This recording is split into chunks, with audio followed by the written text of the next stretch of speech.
The next couple of days will determine the future of Pakistan. So just as their foreign cash reserves have dropped down to below $3 billion, that's just half a month's worth of imports. They had $4 billion the last time I talked about them, only last week. They are finally resuming talks with the IMF after the failed talks last week, and this is likely the last chance to secure the first $1 billion out of $7 billion from the IMF, and also show the viability to the international community of their economy, which is crucial for attracting future avenues of funding. So why is getting a deal from the IMF so difficult? Well, firstly, there's something I need to address looking at the comment section of my last video. It appears that most people think that the IMF is an evil, exploitative entity, but apart from their ultimate purpose, which is drawing countries into the Western sphere of influence, ultimately all they want to do is just put countries on a sustainable financial footing, so they don't need continuous bailout year after year, which would be very unsustainable. Now, the main concern the IMF has with Pakistan is their circular debt problem. Fuel, for example, is bought for market price of the international market, but is sold to consumers at a subsidized price, so the more fuel the Pakistani people use, the more it would cost their government.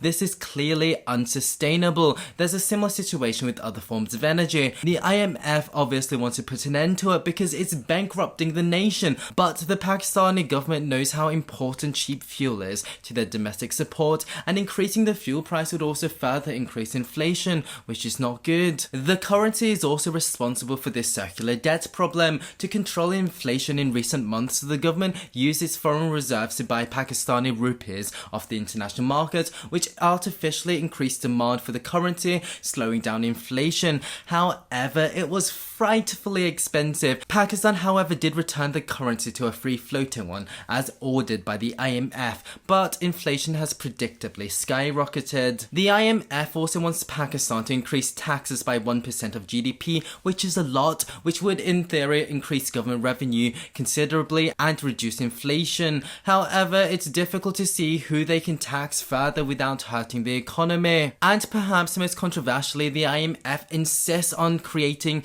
an authority to publicly reveal the assets of government officials and bureaucrats to reduce corruption and to increase accountability and transparency. These, especially the last one I think, are very difficult demands to fulfill, and thus in many previous videos people have commented that bankruptcy isn't that bad and all this fear mongering is the result of the media and I suppose people like me, but I disagree. Bankruptcy for a developing nation that is also a net importer is disastrous. Without foreign reserves, Pakistan won't be able to buy grain, so the country will go into famine. They won't have energy, so all their industries, like their huge textiles industry, would ground to a halt. Nobody will want to invest in the country ever again, so goodbye to foreign investment, and they won't be able to have any more loans for the foreseeable future. They'll be a poverty-stricken country forever, treading water on foreign aid.